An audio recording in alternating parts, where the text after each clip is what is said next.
Assalamu alaikum. Afwan. Had a phone call that I had to handle real quick. But I'm back now, inshallah, for us to begin.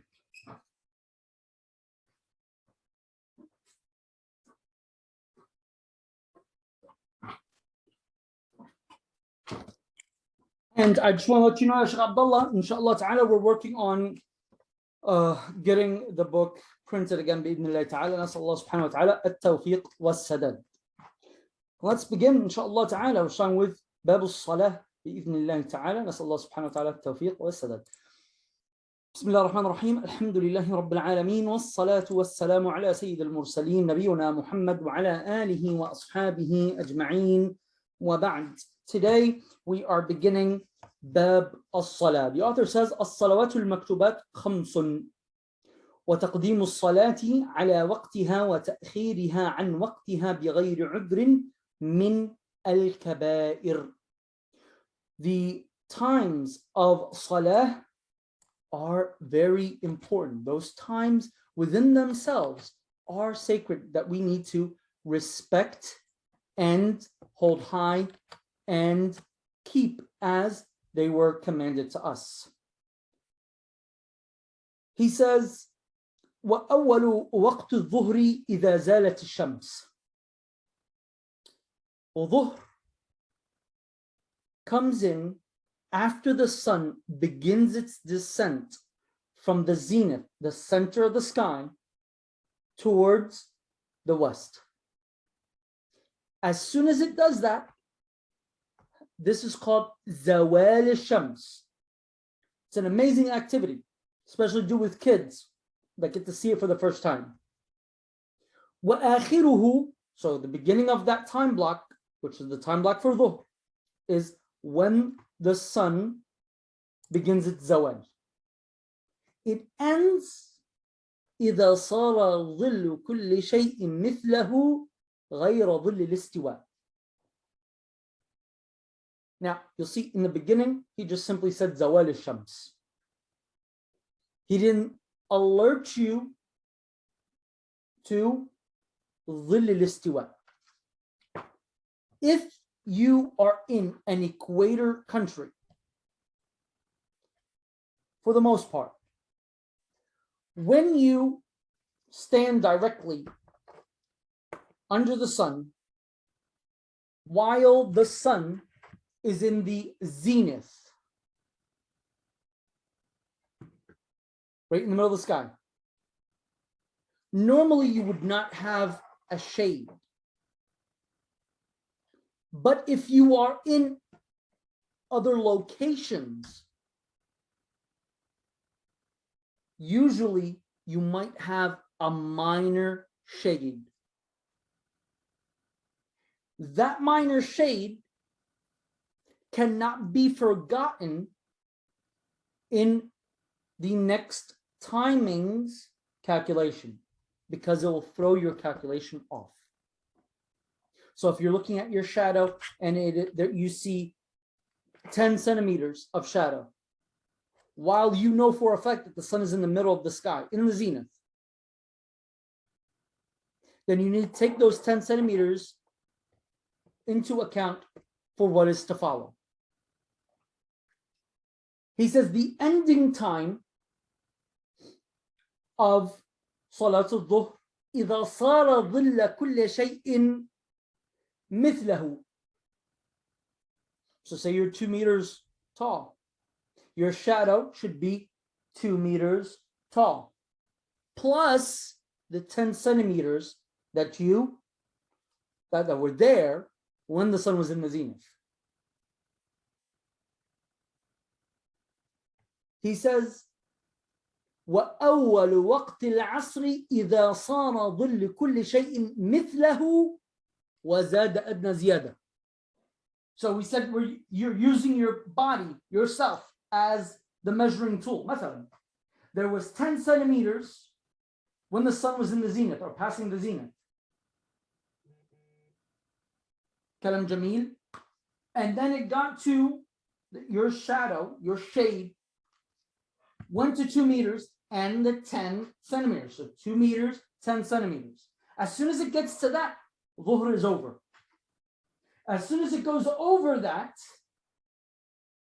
then it's time for Asr. وآخره آخر العصر غروب الشمس. When they say غروب الشمس, they're talking about the disk of the sun has completely vanished from the sky.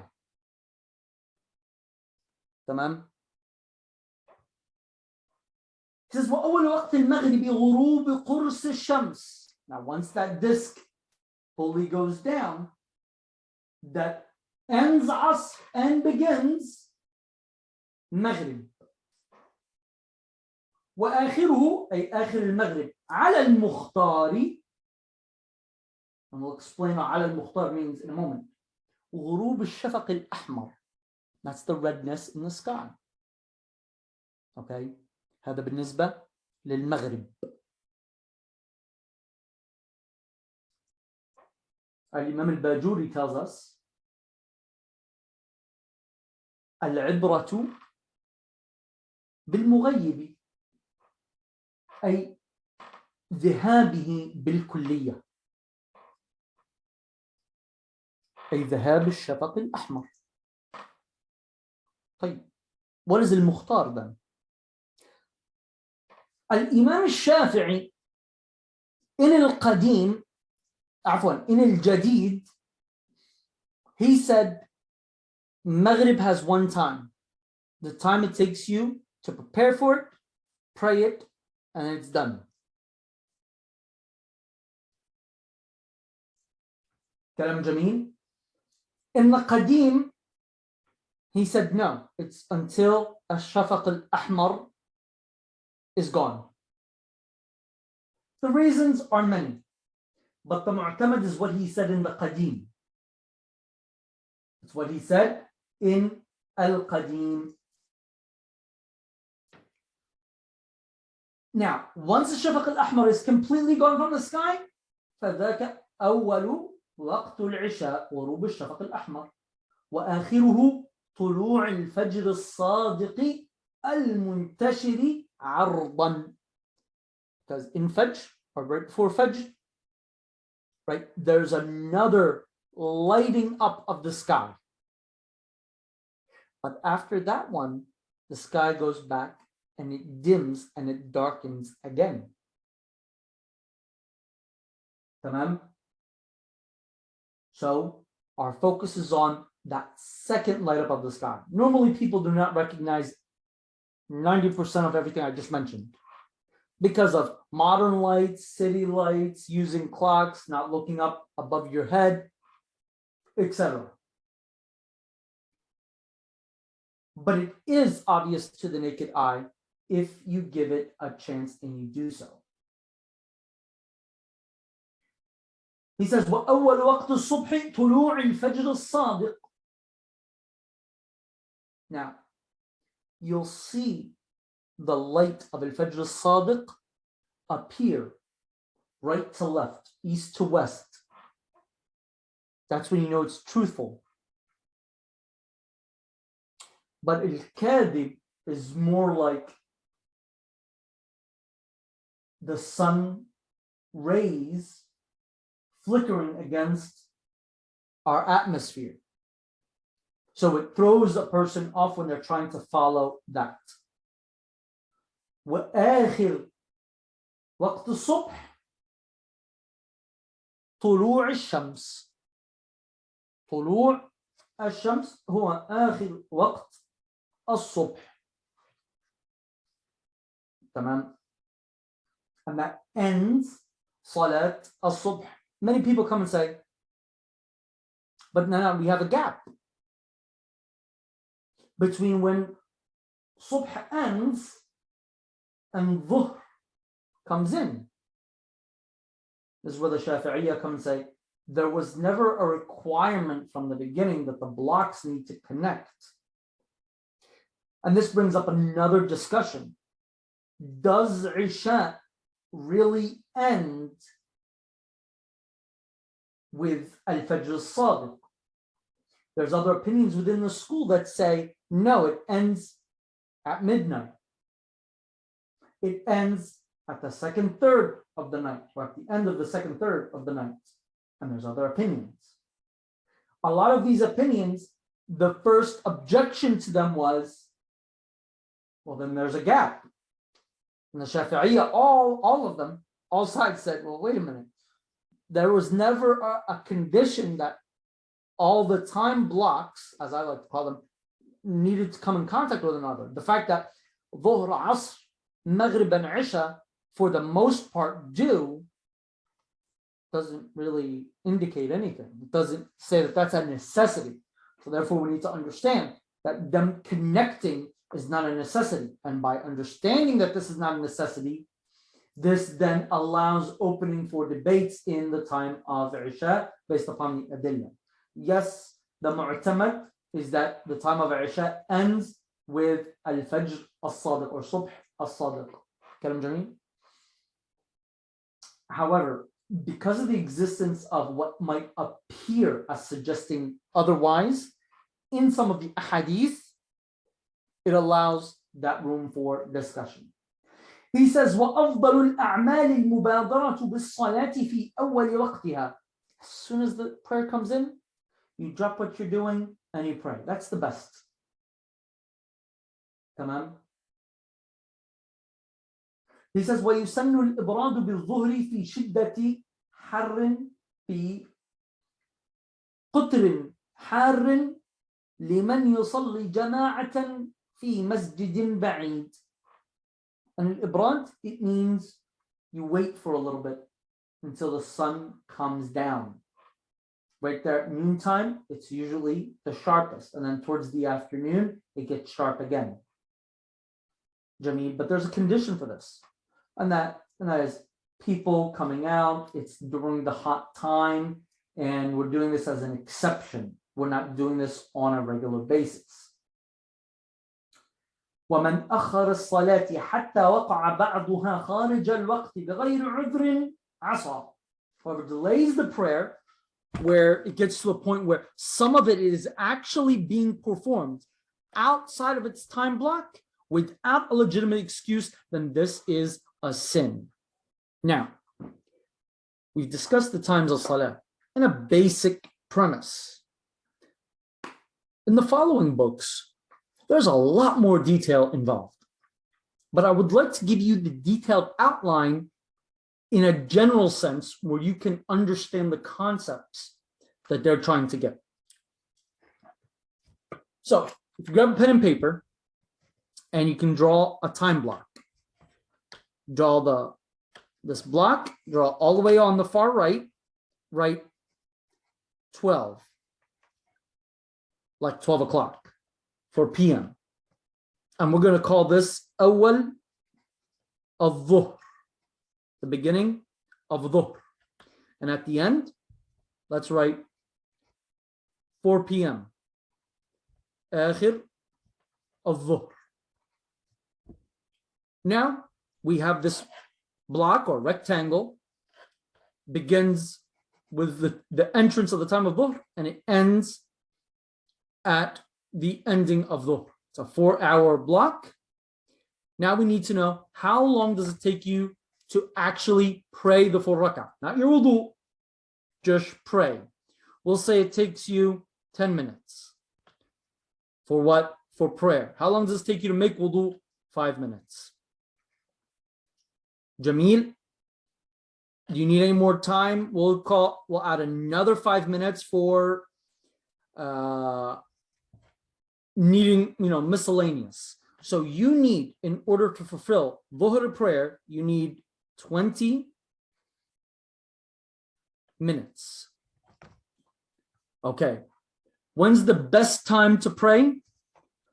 12 o'clock. By 12:20, for you, in that range, this is the best time. That's your waqtul fadila. Okay. Then from there until about, we'll say 3 p.m. This would be ikhtiyar. ikhtiyar meaning you have the choice to delay it that long because you're still in the time of the prayer itself. Okay. What about until 3:30? Well, how long do you need to finish? We said 20 minutes. So that would be called jawaz. Why jawaz? Well, it's getting to a critical point. Imagine it now, it's flashing yellow and about to turn red.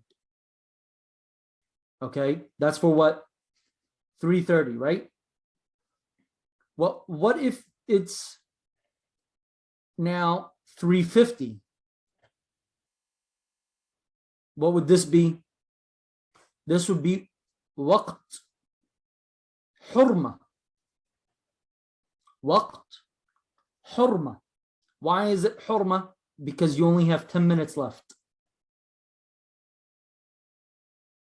So you already know for a fact that you're not going to make the entire prayer in its time slot. Okay, what about, let's say, 3:40? This would be karaha. Why? Because you'll barely make it. Okay. But what about waqt al-udhr? There's something called waqt al-udhr, right? What is waqt al-udhr? Well, if Asr starts at 4 p.m. and Maghrib comes in at 6 p.m., then your waqt al-udhr extends all the way to 20 minutes for Dhuhr, 20 minutes for Asr. So that's 40 minutes. So 5:20 is your waqt udhr, where you have a legitimate excuse to delay, traveling, things like that, where you'll be allowed to delay it all the way to 5:20, 20 for dhuhr, 20 for asr. This is what they say, waqt al-udhr for dhuhr, it's waqt al-asr. And what they mean by that is waqt al-dhuhri wal-asr for dhuhr, and waqt al-maghribi wal-isha for maghrib and isha, because those prayers you can bundle them together when you have legitimate excuses, right? Tamam. هذا واضح? Is there any questions to that? Sheikh Abdullah? If you need me to draw it up on the screen, I can do that. طيب تمام. Alhamdulillah Rabbil Alameen. Now, there's additional details of what should be ikhtiyar, what should be jawaz, and stuff like that. You'll see that in the next book, and then it'll get a little bit deeper in the following, and a little bit deeper beyond that, and you'll understand these details more and more, inshallah ta'ala. He says, وَمَنْ لَمْ يَعْرِفْ وَقْتَهَا وَجَبَ عَلَيْهِ أَنْ يَجْتَهِدَ فِي مَعْرِفَةِ دُخُولِهِ بِدِرَاسَةٍ أَوْ حِرْفَةٍ. Before clocks and watches, what they did was they used their beads. So you could say astaghfirullah 100 times on your beads and it takes you 15 minutes. Okay, and you know that if you do that 5 times, right, then it's time for your next prayer. مثلا يعني. Okay, then use that as an indicator. Kalam Jameel. And that's what they mean by wird or dirasa or hirfa. Hirfa would be like, say you have a job and you file a weekly report and it usually takes you an hour to finish it. Okay, and you don't have any clocks, any watches anywhere around. مثلا يعني. That's just an example, right? Well, you already know it takes you an hour to finish that report. And you know there's 2 hours مثلا between, I don't know, Asr and Maghrib مثلا. Well, use that as a gauging tool mechanism that you can determine when the next prayer comes in. He says, فَإِنْ فَاتَهُ فَرْضٌ بِغَيْرِ عُذْرٍ وَجَبَ عَلَيْهِ قَضَاؤُهُ عَلَى الْفَوْرِ. If you have prayers upon you that you need to make up, then you need to make them up immediately. You're not supposed to pray a sunnah prayer unless your fara'id are all caught up. he says, ولا يحرم وتحرم الصلاة في 5 أوقات. At 5 times, prayer is not allowed to be established. When عند طلوع الشمس حتى ترتفع قدر رمح. If you're standing on a flat ground and you see the sun rising, if you were to put a spear right there in the ground in front of you, step back a little bit, and you see the sun coming up, that duration is usually 15 minutes, but that duration, it's haram to pray in. Why? Because that's when they used to pray to the sun. وعند الاستواء في غير يوم الجمعة حتى تزول. When the sun is in the zenith, in the center of the sky, you're not to pray until it moves from the center. Why? Because that's the time that people used to pray to the sun in. وعند الاصفرار حتى تغرب. And when the sky is in its yellow state until it has completely, the sun has completely set. Then realistically, what he's about to say right next is technically the same thing, but it varies in one way. Let me read them and I'll tell you how it varies. وبعد صلاة الصبح حتى تطلع وبعد صلاة العصر حتى تغرب. You see, you might have missed subh and you woke up and the sun is in that rising state, has not reached those 15-minute duration, or that 15-minute duration that I pointed out. Do you pray or do you wait? No, you pray. And then you don't pray anything else because you have an obligation upon you. Same thing with Asr. Say you were taking a nap and you woke up and the sky is yellow. The sun is in the beginning of its descent. The time where pagan worshippers, people that used to worship the sun, are right there praying right now. That's what they would be praying right at that time. Okay, do you pray or no? Of course you pray. Why? Because you have a faridah that you're supposed to fulfill. You need to go and do it. ولا يحرم فيها ما له سبب في الحال كتحية المسجد والكسوف دون ركعتي الاستخارة. If there's a reason for you to be praying, a legitimate reason, then you do it. Like tahiyat al-masjid, or the prayer of kusuf, eclipse. You do it, but you won't do istikhara because its reason exists after that timing, so it can wait. ويحرم ابتداء الصلاة بعد صعود الخطيب في الجمعة غير التحية. When the imam is on the minbar and you enter, the only thing that you're allowed to pray is tahiyyat al-masjid, nothing else. Nothing else. Tamam.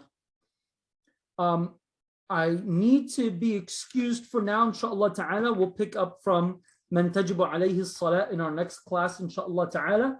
If you have any questions, feel free please to put them in the group. Inshallah, all recordings from the classes from today, inshallah ta'ala, will be uploaded to our groups shortly. وأقول قولي هذا وأستغفر الله تعالى لي ولكم فاستغفروه إنه هو الغفور الرحيم. والسلام عليكم ورحمة الله وبركاته.